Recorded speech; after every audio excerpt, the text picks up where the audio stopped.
Alright guys, in this video we're going to talk all about the top 5 trading mistakes you absolutely need to avoid if you're going to have any kind of success at trading. As always, we like no fluff on this channel, so we're going to get right into it. So tip number 1, or mistake number 1 that you want to avoid is moving too fast. Quickly, run fast, quickly! And this is honestly one of the hardest mistakes to avoid in general, because when you get into trading, you do it because you want to make money. And most people, they don't want to wait for that. They don't want any kind of delayed gratification. They want money, they want it now. It's my money, and I need it now! That's why they got into trading, and they're not willing to put in the work, put in the learning in order to be consistent, in order to set themselves up for long-term success. But the truth is, trading is a journey, and when you step into that arena, you're competing against professional institutions that do this every single day. And if you're not prepared, they're going to take your money. Your account will get wrecked, and you won't even know what happened.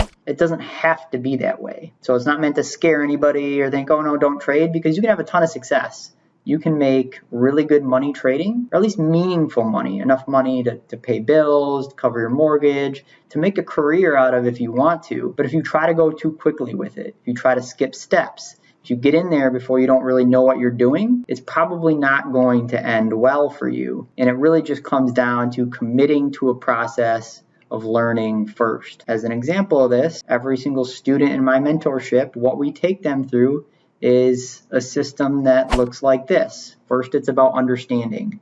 You need to prove that you actually understand the strategy, know the ins and outs of it at a deep level before you even get in and take a trade. Step 2, you're going to practice it.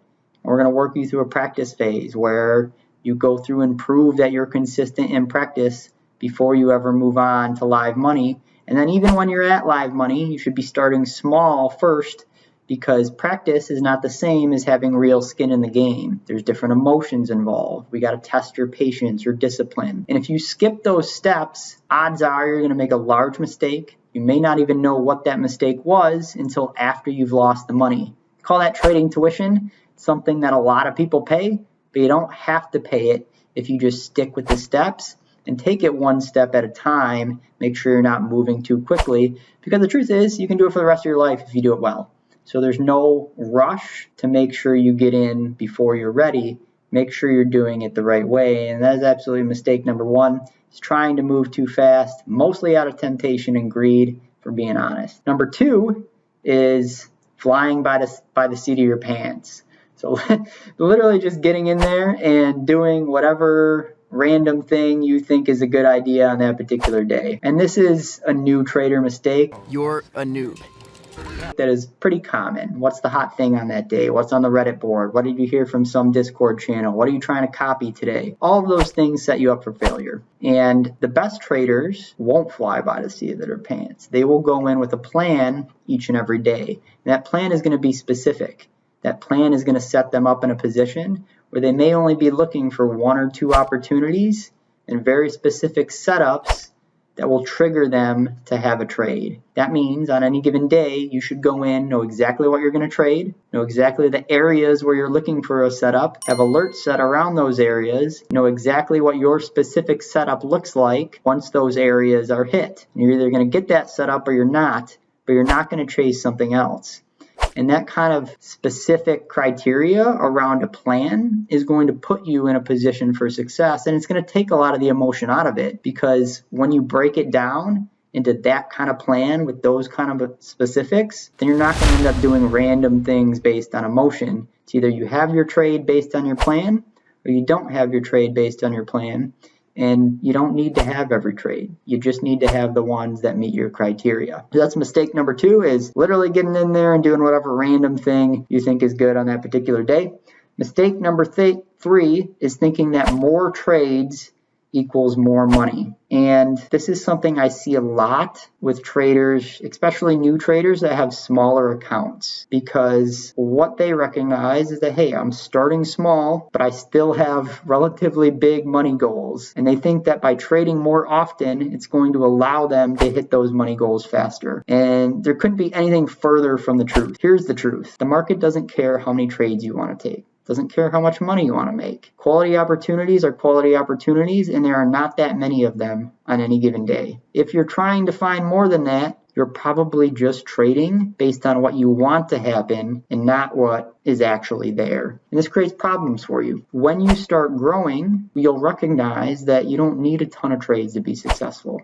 You could trade one trade a week. Some of the most successful millionaire traders that I know only trade a handful of times a year. They're just waiting for the right particular setups. Now, if you're just starting, you're probably going to want to trade more than that. You probably don't have the account size to justify only a handful of trades a year. You really don't need any more than a few a week. And that means you're ignoring all of the other ones. Stop ignoring me, ignoring you! And this is the part that most people run into, especially when you're excited, you're learning something new, you want to make money. You think that more activity equates to more results, because really with most things in life, the more that you do, the more success that you can have. The harder you work, the more you can get out of it. The more reps you get in, more you hit the gym, the stronger you become. All those things are true in most things, but not with trading. The monetary result you will get is not tied to the number of trades you get.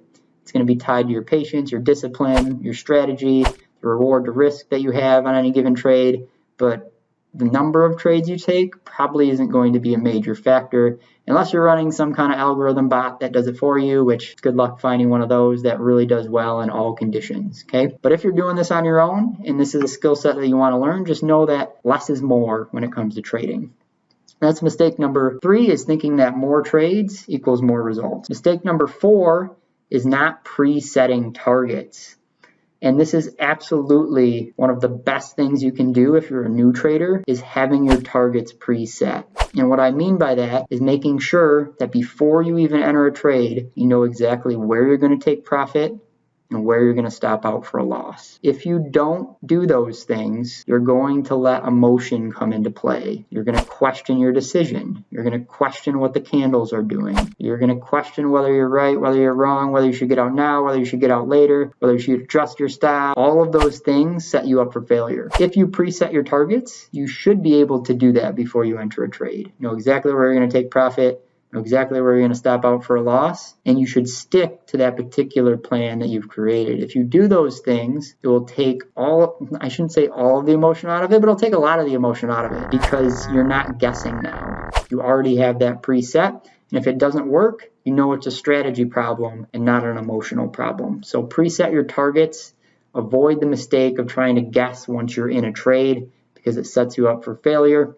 And then mistake number 5 is what I'll call emotional bias. Emotion is one of the toughest parts of trading. You can have the greatest strategy in the world, but if you don't have your emotions in check, it could still not work for you. That's why you see some people trade the same exact strategy as others. Some do really, really well, make tons of money. Others struggle. It's not the strategy, they're trading the same thing. It's what's between the ears that's going to dictate how much long-term success that you can have. And emotional bias is one of the biggest mistakes you can make. So getting in a trade, having it go in your favor and thinking, I can get a little bit more out of this. I know it's already at my profit target, but maybe I'll just let it run a little bit longer. And then it comes back and you lose money on it. Or maybe you make less than you would have by selling at your predetermined profit target. Or worse, you have those that go against you. How dare you? And you know you should stop out for a loss. You know it. You preset it. You know that level's there. But you give it a little bit more room and a little bit more room. And all of a sudden you've taken a big loss and you've set yourself back a month. That kind of emotional bias has no place in trading. And it's hard. It's one of those things that you really got to work at and practice. It's why you should, back to mistake number 1, it's why you should take it slow. Take it one step at a time. Start small so you can work through some of those emotional biases at the beginning. But if you can eliminate most of the emotion by avoiding some of the other mistakes that we talked about, you're going to set yourself up for success and put yourself in a stronger position to make money. And that's what it's all about, making some extra money, doing the things that you want to be able to do with it, getting more time back. So if you like more content like this, you like learning about trading tips, you like learning about really valuable stuff without having to pay for it, subscribe, like this video, share our content. We do give away all our ad revenue every single month to our top subscribers. So if you want to be a part of that, like, share, subscribe. We'll see you on the next one.